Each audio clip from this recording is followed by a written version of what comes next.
The mole fraction of A and B in vapor phase are 4/13 and 9/13. Yes sir. यही mole fraction होगा ए और B का first condensate में, ठीक है। अब सेकंड कंडेंसेट में निकालो।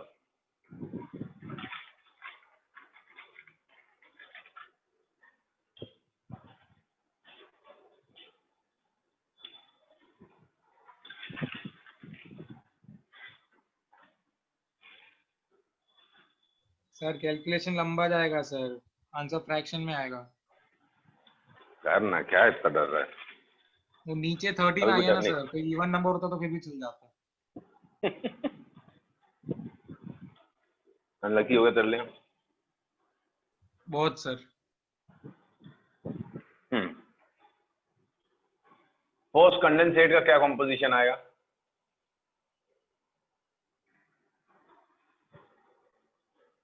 ठीक है, ओरिजिनल सॉल्यूशन में ए और बी का मोल फ्रैक्शन 2/5 एंड 3/5 हो गया। फर्स्ट कंडेंसेट में हो गया 4/13 एंड 9/13। अब सेकेंड में निकालना है, राइट। सेकेंड के लिए अपना x से x भी चेंज हो गया, ठीक है। 4/13 into 200 4/13 एंड 9/13 हो गया। तो 4/13 into 200 कितना हो गया? 800/13 प्लस 2700/13, दैट इज 3500/13 हो गया, ठीक। तो y कितना हो जाएगा इसका? 4/13 into ये ना कितना था? 200/100/13, 8/35। y भी कितना हो गया? 27/7।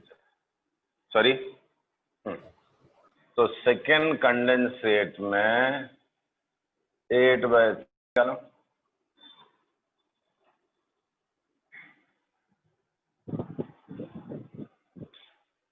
सर नीचे अभी भी ऑड नंबर है सर। 81/97 और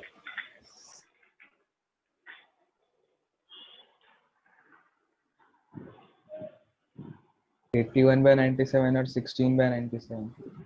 16/97 और 81/। सर आईपीएल देख रहे हो आप? बिल्कुल नहीं सर, ऐसा मत करो सर। क्या? रात को मस्त आराम से खाने के बाद देखा करो, क्या प्रॉब्लम है? चलो देख लूंगा, बस आज से देख लूंगा। अभी देखो, जैसे जैसे आप कंडेंसेट निकालते जा रहे हो फर्स्ट सेकंड थर्ड में, देखो बी का जो प्रपोर्शन है वो बढ़ते नहीं जा रहा है।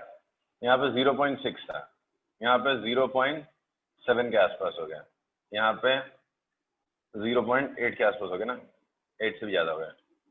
35 8 से कितना होता है? 280 है, 8 से थोड़ा सा कम है अप्रोक्सीमेटली। यहाँ पे कितना होगा? 81/97 है। 0.8 से थोड़ा सा ज्यादा होगा, स्लाइटली मोर देन 0.8। यहाँ पे स्लाइटली लेस देन 0.8 है। तो मोल फ्रैक्शन ऑफ बी या कॉम्पोजिशन में जो सक्सेसिव कंडेंसेट्स हैं उसमें बी का जो फ्रैक्शन है, बी का जो प्रपोर्शन है वो बढ़ते चला जाएगा, राइट? हाँ। क्यों ऐसा हुआ? How will explain that?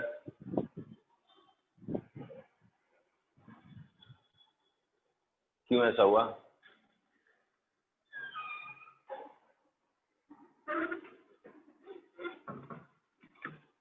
बोलो।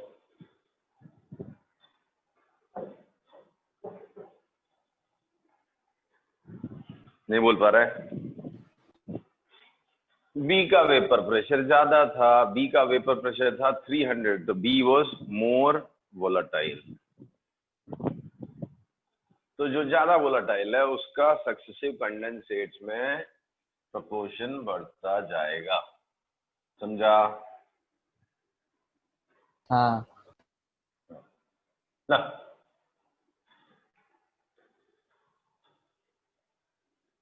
Raoul's law versus Henry's law देखते हैं।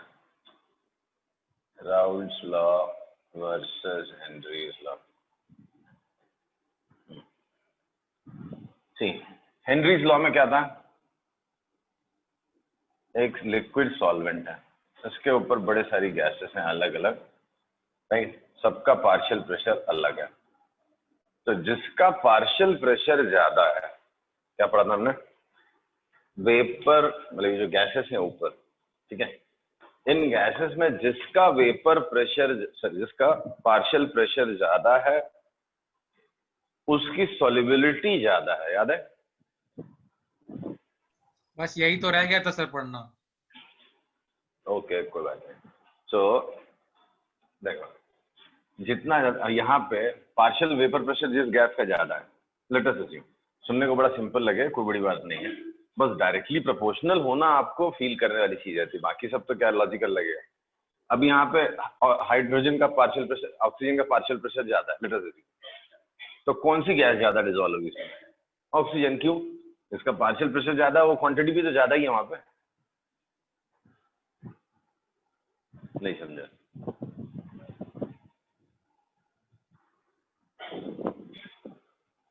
सब गायब हो गया। समझा सर। हाँ, तो जिस गैस, जैसे यहाँ पे एक गैस ए है, तो अगर ए का पार्शियल प्रेशर ऊपर ज्यादा है, यहाँ पे ए बी बहुत सारी गैसेस है, तो ये यहाँ पे mass of the gas dissolve in the solution would be more. फिर इसी को हमने मॉडिफाई करते करते करते एक ऐसा एक्सप्रेशन लिखा था, क्या, PA is equal to KH into XA। याद करके देखो, मतलब इसी चीज को अलग अलग तरीके से लिख सकते हो आप। ये लॉजिकल लग रहा है कि नहीं लग रहा आपको? लिखा है हमने, इस पे न्यूमेरिकल भी सॉल्व किया है।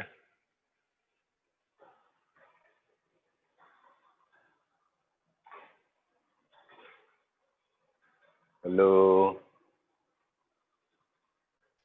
मेरे को तो याद नहीं सर। क्योंकि तू था नहीं।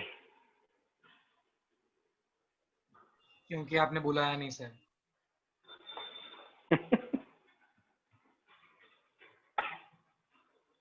कोई बोलेगा?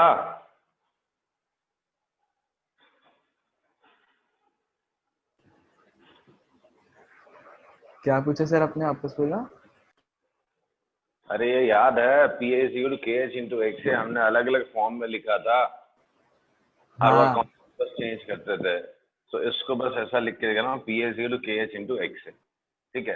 अब बाजू में राउल्स लॉ लिख देता हूँ, ये राउल्स लॉ है, नहीं, यहाँ पे ए और बी दोनों के वेपर्स हैं, नहीं, और यहाँ पे भी ए और बी है, तो partial vapour pressure of A is directly proportional to XA। PA is equal to PA naught into XA।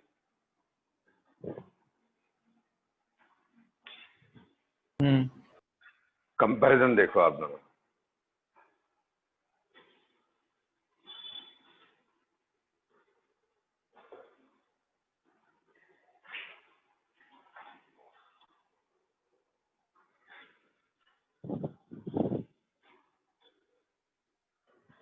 क्या है दोनों में? ऐसा नहीं लग रहा आपको सेम ही चीज लिखी हुई है? हाँ So actually Raoult's law is a special case of Henry's law, right? दोनों में बड़ी सिमिलैरिटीज हैं, ये जो है ये इसी का स्पेशल केस है। बस यहाँ पे क्या था, गैसेस थे, वो कितना कौन सा डिसॉल्व होगा ऐसा सोचा था हमने, और यहाँ पे क्या सोचा था, यहाँ पे जो मोल फ्रैक्शन है उसके हिसाब से ऊपर क्या होगा। इस सोचने का डायरेक्शन बस अलग था। यहाँ पे आपने कैसे सोचा था कि यहाँ पे गैसेस जो हैं, जो गैस का पार्शियल प्रेशर ज्यादा है, मतलब उसका यहाँ पे वेपर, सॉरी, मोल फ्रैक्शन ज्यादा है, तो उसकी वजह से उसकी सॉल्युबिलिटी ज्यादा होगी, उसका ज्यादा मास यहाँ पे डिसॉल्व होगा, दूसरी वाले का कम डिसॉल्व होगा, राइट?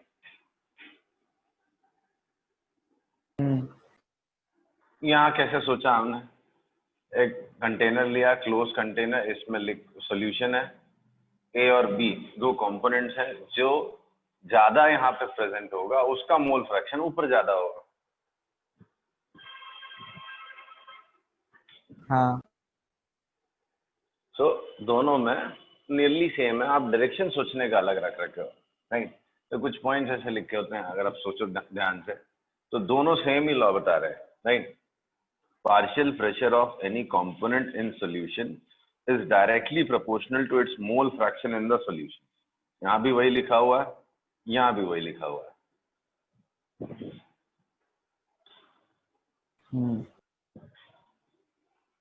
ठीक है, ओके। सो क्या सिमिलैरिटीज देख रहे हो आप? पहली चीज तो both are applicable to volatile component of solution। Naturally volatile component के लिए, अगर आगे हम जाके एक टॉपिक पढ़ने वाले हैं अभी, नॉन वोलेटाइल सोल्यूट भी होता है, तो उसके लिए ये लॉ एप्लीकेबल नहीं होता है, तो ऑब्वियसली ये भी लॉ एप्लीकेबल नहीं होता, उसका वेपर प्रेशर बनेगा ही नहीं।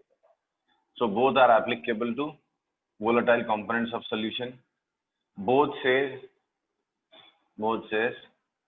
vapor pressure of component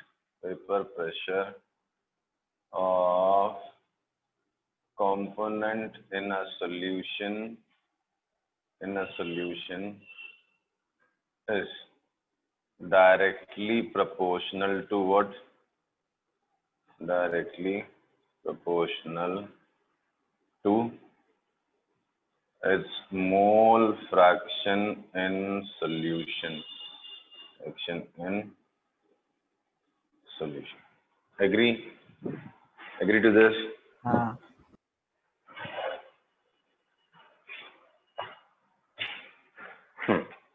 Now dissimilarities क्या? तो फर्क कहाँ पे आ रहा है? इस कांस्टेंट में आ रहा है। यूनिट देखोगे ना आप, तो दोनों की यूनिट तो सेम थी, KH की यूनिट भी सेम थी, इसकी भी यूनिट सेम थी। ये भी एटमॉस्फेरिक प्रेशर में या तो mm ऑफ मरकरी या कुछ तो ऐसे निकला, इसकी भी यूनिट प्रेशर की होती, राइट। बस only thing is the method of calculation, right. This is experimentally determined and this is directly measured.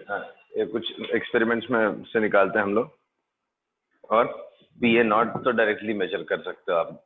Pressure gauge लगा दो, एक कंटेनर ले लो, वैक्यूम से क्रिएट, ऑलरेडी हमने पढ़ा हुआ था, एक कंटेनर ले लो, प्योर लिक्विड डाल दो, इसको वैक्यूम से कनेक्ट कर दो, क्लोज करके यहाँ पे एक प्रेशर गेज लगा दो, प्रेशर बढ़ता जाएगा, थोड़ी देर बाद कांस्टेंट हो जाएगा, that is PA not, right. हाँ दैट्स ऑल। तो देखा जाए तो ज्यादा फर्क नहीं है इसमें, हेनरीज लॉ में और राउल्ट्स लॉ में। चलो, बड़ा इंपॉर्टेंट टॉपिक नहीं है, बुक्स में दिया रहता है, इसलिए एक्सप्लेन कर दिया ना। Next is vapour pressure of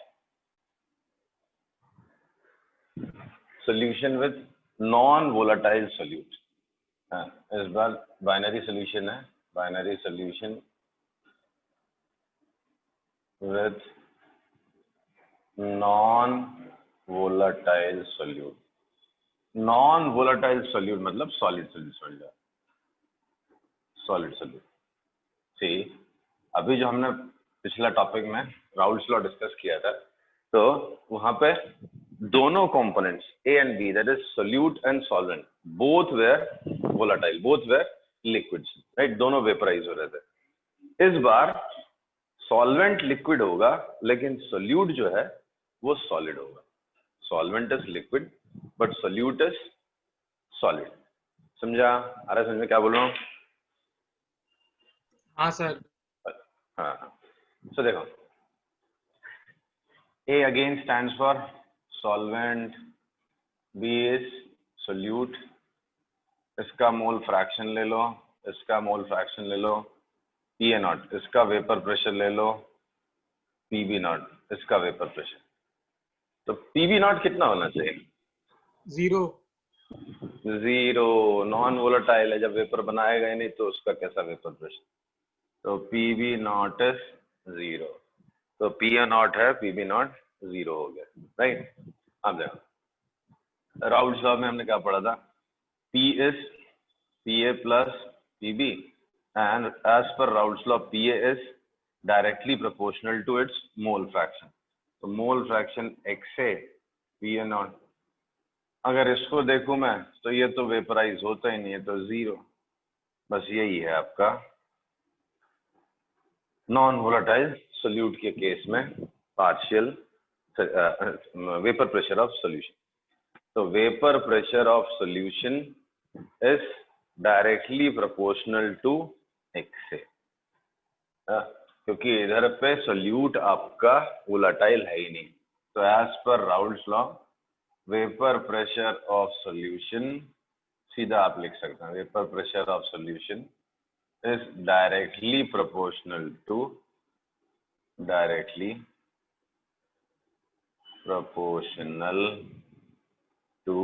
mole fraction of solute, mole fraction of solute. I am sure आपको ये समझ में आया, इसमें कोई कंफ्यूजन वाली बात नहीं है, राइट। हाँ sir.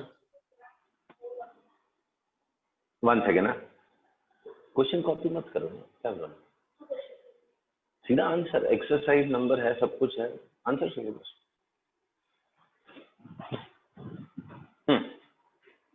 Now, so P is what? PA naught into XA. In terms of XB, let us write. तो ये क्या हो जाएगा, 1 minus XB हो जाएगा। तो P is equal to PA naught minus PA naught into XB. तो PA naught minus P is what? PA naught XB. PA naught minus P is known as, is same as PA naught XB, right? हाँ। PA not minus P, इसको बोलते हैं fall in vapour pressure या lowering of vapour pressure.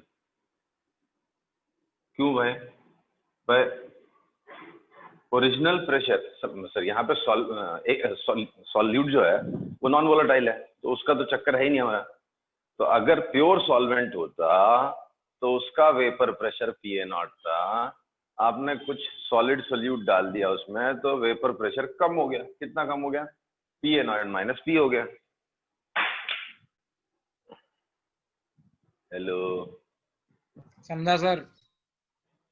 तो PA not minus P हो गया, तो हाँ भाई हो गया ना, बात खत्म, और वेपर प्रेशर कम हो गया। तो इसको बोलते हैं लोअरिंग ऑफ वेपर प्रेशर। एक और इंपॉर्टेंट सा टर्म होता है, आगे इसको डिटेल में पढ़ेंगे हम लोग, relative lowering of vapour pressure, RLV, relative, समझ जाना, relative lowering of vapour pressure, RLVP। तो RLVP क्या होगा? Change in pressure upon original pressure. तो रिलेटिव चेंज कितना हो गया? ये तो हो गया फॉल इन वेपर प्रेशर, तो रिलेटिव फॉल कितना हो जाएगा? Fall upon original value. तो फॉल कितना है? PA not minus P upon PA not. तो PA not upon 1, this is what same as XB।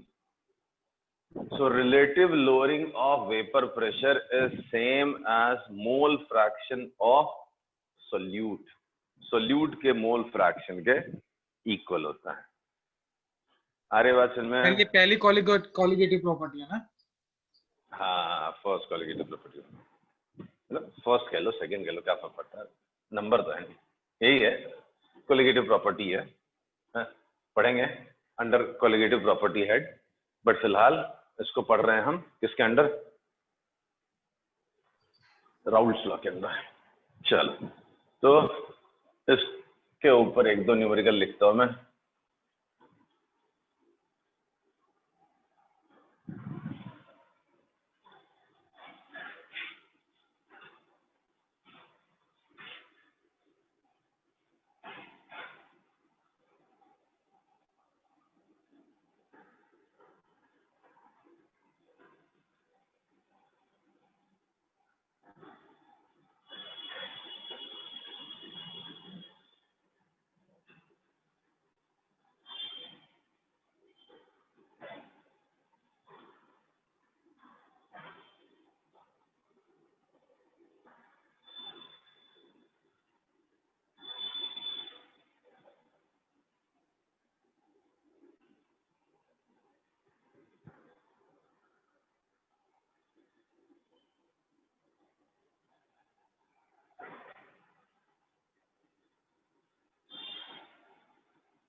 Good.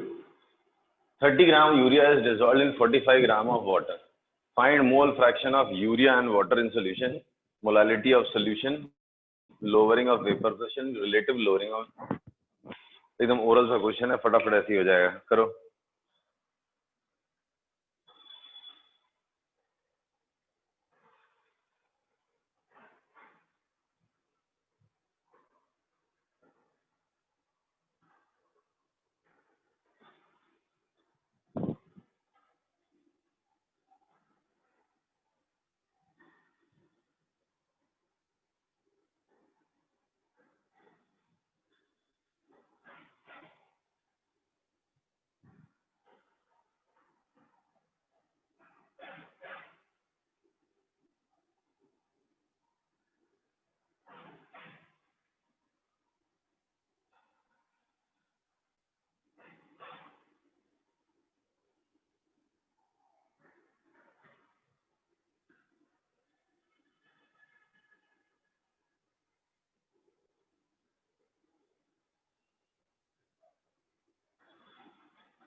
आ गया फर्स्ट वाला. हेलो,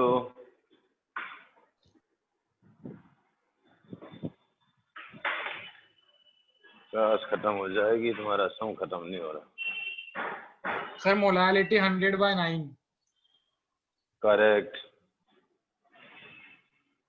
और क्या निकालना था sir? Mole fraction. Mole fraction क्या निकाला? 0.5/3 और 2.5/3. 0.5/3 मतलब 1/6 एंड 2.5/3 मतलब 5/6. हाँ, ये हो गया. फिर lowering of vapour pressure.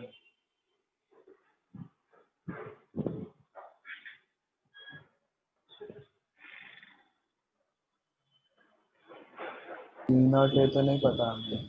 Sir आपने दिया ही नहीं है. क्या नहीं, क्या बात कर रहा है? P0 कहाँ दिया? अरे सॉरी सॉरी सॉरी सॉरी.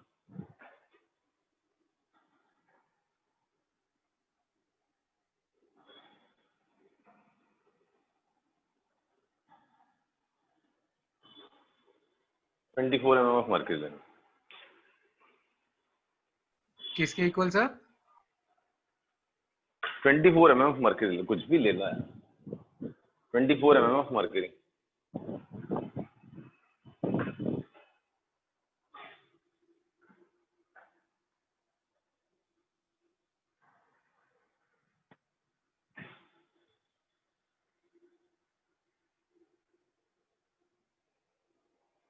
जल्दी करो, नेक्स्ट क्लास आ जाएगी.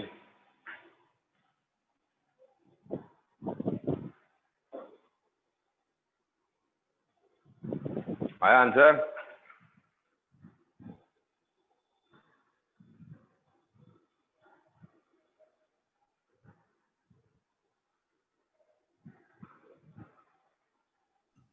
उसका स्मॉल फ्रैक्शन कितना आया था वो पानी का? 5/6. तो इतना oral question. 30 upon half, sorry half mole हो गया इसका. 45/18 5/2 हो गया. तो टोटल 3 मोल हो गया. तो 1/6 और 5/6. इतना सोचना पड़ रहा है. तो क्या टाइम पास कर रहा है? सर आपके जितना दिमाग थोड़ी है. 4 है क्या सर? कितना? 4. 1/6 इंटू 24 4 हो गया, खत्म. और RLVP sir divide by P0 1 sir नहीं 1/6 1/6 1/6 खत्म. वही तो करना है, इसे तो बोल रहा हूँ जल्दी जल्दी करो. चलो नेक्स्ट वाला बताओ. अच्छा नहीं आया तो कर दूं मैं बोर्ड पे, जिसको अगर किसी को नहीं आया तो. है किसी को डाउट? वैसे बड़ा आसान क्वेश्चन है, सीधा सीधा फॉर्मूले में वैल्यूज डालनी है. चलो करिए देता हूँ. x से कितना हो जाएगा? 2.5 मोल्स हैं आपके पास सॉल्वेंट के. 2.5 प्लस 0.5 दैट इज 5/6, तो xb हो गया आपका 1 माइनस 5/6, दैट इज 1/6। मोलालिटी अगर पूछा है तो मोलालिटी अगर डेफिनेशन याद है आपको, number of moles of solute dissolve पर केजी ऑफ व्हाट, सॉल्वेंट। तो ये हो गया आपका 500 100/9, दैट इज 11.11। फिर हो गया आपका लोअरिंग इन वेपर प्रेशर, वो कितना हो जाएगा, XB इंटू PA0, तो 4 mm of mercury. RLVP is directly XB, XB है आपका 1/6 का चांस। क्लियर है? Yes sir. ना नेक्स्ट क्वेश्चन, ये बड़ा आसान सा क्वेश्चन है, करो फटाक से।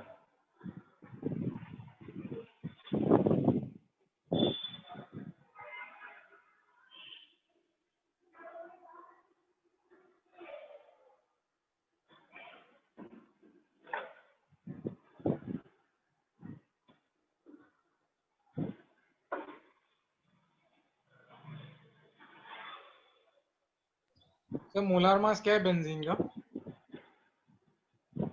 बेंजीन का नहीं आ रहा, 78, C6H6, 13 6 78।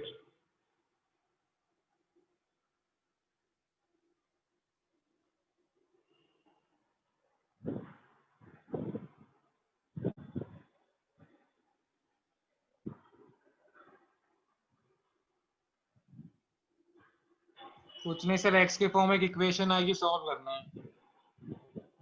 तो करना बेटा जो भी, मेरे को तो आंसर से मतलब है। इतना बड़ा क्वेश्चन नहीं है, बहुत आसान सा क्वेश्चन है। सी रिलेटिव लोअरिंग कितनी हो गई, RLVP कितना है, 50 अपॉन दिस, तो 1/4 हो गया। This is equal to mole fraction of this, तो 20/m अपॉन 20/m प्लस 2, बस इतना करना है आपने। 1/4 equals to 20 upon 20 plus 2m, तो 20 plus 2m is equal to 80, 2m is equal to 60, m is equal to 30 gram. That's क्या difficult है इसमें, बेटा इतना टाइम लगा रहा था।